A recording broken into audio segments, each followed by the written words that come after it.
siapa? Dia. Mari kita berdoa terlebih dahulu. Semoga apa yang kita kerjakan, yang kita pelajari hari ini bermanfaat dan berkah bagi kehidupan kita. Dengan membaca bismillah sama-sama ya. Berdoa mulai. Cukup selesai. Hari ini kita akan mempelajari mengenai sistem peredaran darah pada manusia. Sebelum kita masuk lebih jauh, saya punya gambar video sih tepatnya ya. Saya buka sebentar, hanya beberapa detik saja.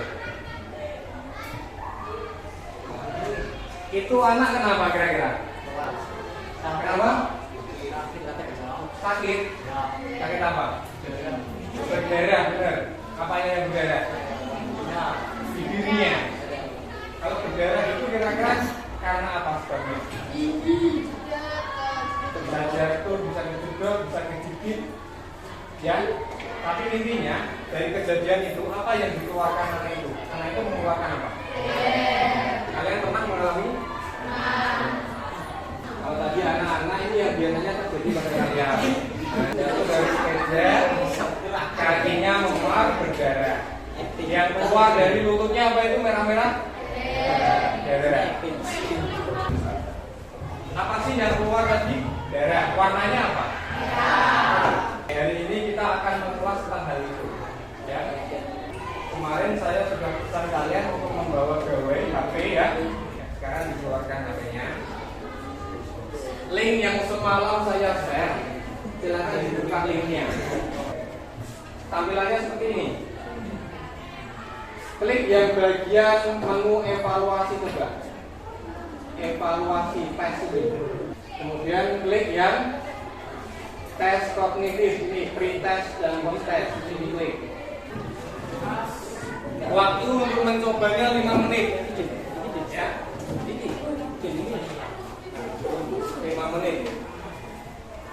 Ini yang bawa HP ya, yang tidak bawa HP ini tadi pertanyaannya 5 saja langsung dijawab.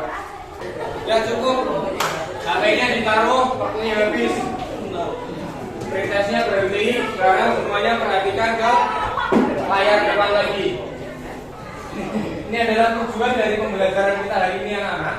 Jadi ketika hari ini selesai belajar, harapannya kalian memperoleh hal ini. Ada 5 poin ini ya yang ada di papan. Yang pertama adalah melalui kegiatan diskusi, kalian diharapkan mampu mendeskripsikan fungsi darah. Itu yang pertama ya. Kemudian apa sih manfaatnya? Manfaat kita mempelajari ini ya. Kalian sering mengeluarkan darah tapi kalian tanpa kalian sadari ya. Darah yang kalian keluarkan dari tubuh kalian itu apakah mengucur terus menerus atau berhenti suatu saat? Apa penyebabnya bisa berhenti? Nah, betul. Nah, dengan belajar mengenai darah, manfaatnya adalah kalian harus tahu nanti bagaimana sih proses darah membeku. Kok bisa tiba-tiba berhenti? Kegiatan yang kita pelajari hari ini nanti melalui diskusi kelompok. Kemarin juga saya sudah minta kalian untuk mempelajari ya. Di link itu juga ada bahan bacaannya. Nanti bisa kalian lihat dari situ. Kemudian penilaiannya bagaimana? Penilaian saya ambil melalui yang pertama, saya bandingkan hasil pretest kalian yang kalian kerjakan tadi dengan nanti di akhir saya ambil penilaian lagi yang disebut dengan post test. Itu sumber nilai yang utama. Yang kedua adalah melalui pengamatan selama kalian melakukan diskusi.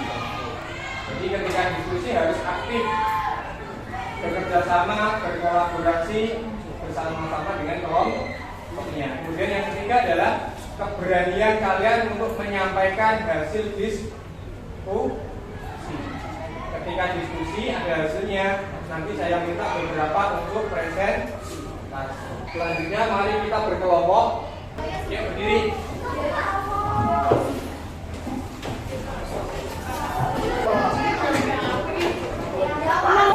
Saya bagi bahan ajar dan LKPD ya. Jadi kalau sudah dibuka halaman pertama, ininya yang ini LKPD. Yang LKPD ya, LKPD poin B dibuka. Silakan dibaca dan diamati gambarnya. Cukup? Kalau sudah cukup bacanya, silakan menuju ke poin C. Poin C adalah identifikasi masalah. Kalian sudah melihat gambar, sudah membaca tadi sekilas. Sekarang adalah permasalahan atau kebingungan atau pertanyaan yang muncul di kepala kalian, yang kalian pikirkan, tuliskan pertanyaannya di bagian ini. Identifikasi masalah. Cukup ya? Saya tuliskan apa yang kalian tanyakan di depan. Coba siapa yang berani menyampaikan hasil identifikasinya? Angkat tangan, nomor berapa? Nomor 3, apa enggak? Apa fungsi darah? Oke, 1. Ada lagi? Kelompok berapa? 2, enggak? Bagaimana bisa terjadi pembekuan darah? Ada 3 permasalahan yang sudah diketemukan. Ketiga ini kita bikin rumusan. Kita diskusikan salah satu saja. Yang mana kira-kira? Satu.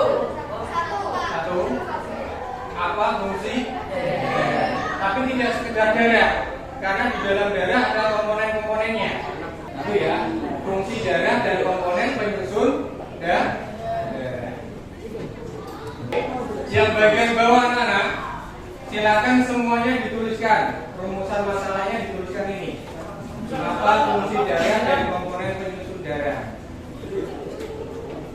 Nanti kalian diskusi, ya, saya harapkan diskusinya yang aktif.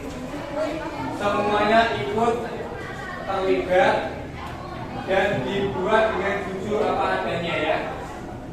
Tidak mengarang tapi sesuai informasi yang didapat. Kalau sudah lihat di poin D. Ini adalah pengumpulan data. Di dalamnya ada cara kerjanya. Nih, ada di sini juga. Yang lainnya bisa mengamati itu. Langkah kerjanya sama. Langkah kerjanya ada 6. Nih, dilihat.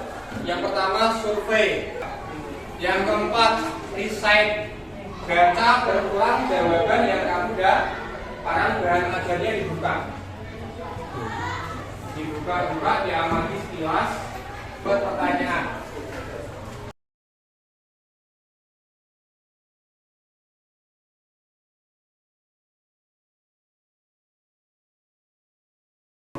Sudah selesai pengumpulan data, langsung ke poin E. Poin E langsung ya tentang pengolahan data.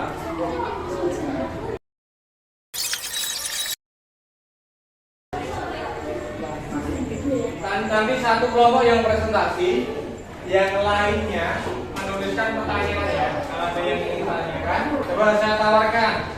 Siapa yang berani presentasi?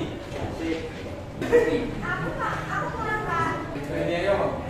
Maju satu kelompok. Kasih tepuk tangan untuk kelompok 3. Silakan mulai.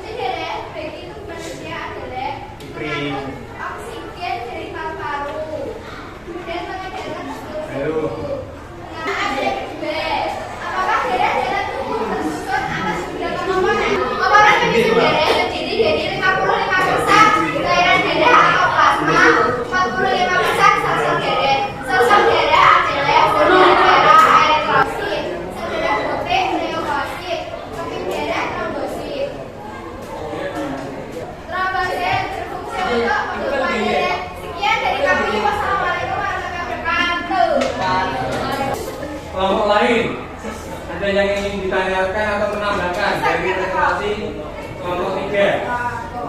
Gak ada. Kalau gak ada, baik, selesai untuk kelompok 3.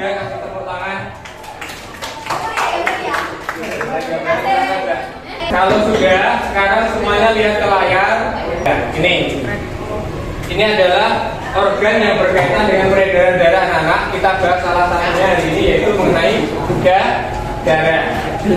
Di dalam darah terdiri atas beberapa komponen. Tadi disampaikan untuk kalian, yang pertama adalah plasma darah. Yang terakhir trombosit atau keping-keping darah. Sel darah merah ini sel darah yang paling banyak dalam tubuh kita. Jumlahnya ada 5 sampai 6 juta. Yang ketiga, nah ini yang hubungannya dengan luka tadi anak. Keping-keping darah. Keping darah ini punya fungsi untuk melakukan pembekuan darah. Proses pembekuan darahnya seperti ini. Ini prosesnya. Trombosit pecah. Trombosit itu keping darah. Dia pecah ketika kalian terluka. Trombosit ini akan mengeluarkan enzim yang namanya trombokinase. Nah, trombokinase ini yang berperan untuk mengubah protombin. Protombin itu adanya di plasma darah. Ya, protombin ini akan diubah oleh enzim trombokinase dibantu dengan vitamin K dan kalsium. Protombin akan berubah menjadi trombin. Ada pertanyaan? Tidak ada.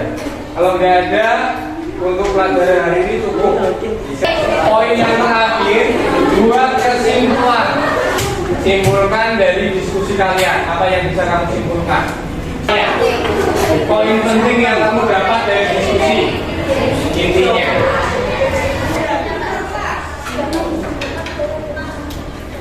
Oke, cukup ya.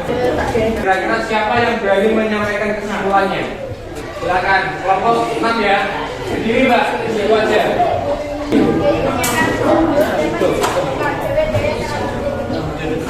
Darah apa? Darah sangat penting bagi tubuh. Oke. Coba bareng-bareng kalau nggak ada. Kesimpulannya apa anak? Fungsi darah apa tadi?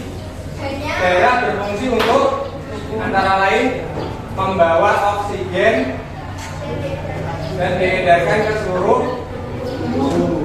Selain membunuh kuman atau menjaga kekebalan tubuh. Apalagi? Mengambil karbon dioksida. Iya, mengambil karbon dioksida dibawa ke paru-paru. Sel darah ada 3 tadi. Sel darah merah, sel darah putih, dan keping-keping. Sekarang penilaian yang tadi dikerjakan lagi, evaluasi terus proses. Yang tidak bawa HP sama, ngerjakan di buku, nanti dikumpulkan, kasih nama. Kalau sudah selesai ini Mas Al, di bagian bawah selesai atau miring. Dan cukup, perhatikan semua. Hari ini selesai, sudah mengunduh nilainya. Sekarang saya tiba saja menginformasikan kelompok yang kinerjanya paling bagus. Dari 6 kelompok yang menurut saya paling bagus adalah ini berimbang, yaitu kelompok 3 dan 6. Kelompok 3 dan 6. Dengan belajar seperti ini, dengan diskusi dan lain sebagainya, bawa HP, yang kalian rasakan seperti apa? Lebih seru ini atau lebih enak yang biasanya? Pasti ada kekurangannya ya. Kekurangannya menurut kalian untuk kedepannya baiknya seperti apa lagi? Kelompok saya kurang kerjasama, Pak. Kerjasamanya kurang. Harusnya bagaimana? Harusnya ya sama-sama bertugas. Berarti kekurangannya di kerjasama. Kita berbanding kedepannya. Oke, untuk itu cukup anak-anak ya hari ini ya. Hari ini kita membahas darah. Pertemuan berikutnya kita masih membahas darah, yaitu mengenai golongan darah. Hari ini kita tutup dengan bacaan hamdalah bersama-sama. Alhamdulillahirobbil alamin. Semoga pertemuan hari ini bermanfaat. Kita bertemu lagi di hari berikutnya. Wassalamualaikum warahmatullahi wabarakatuh.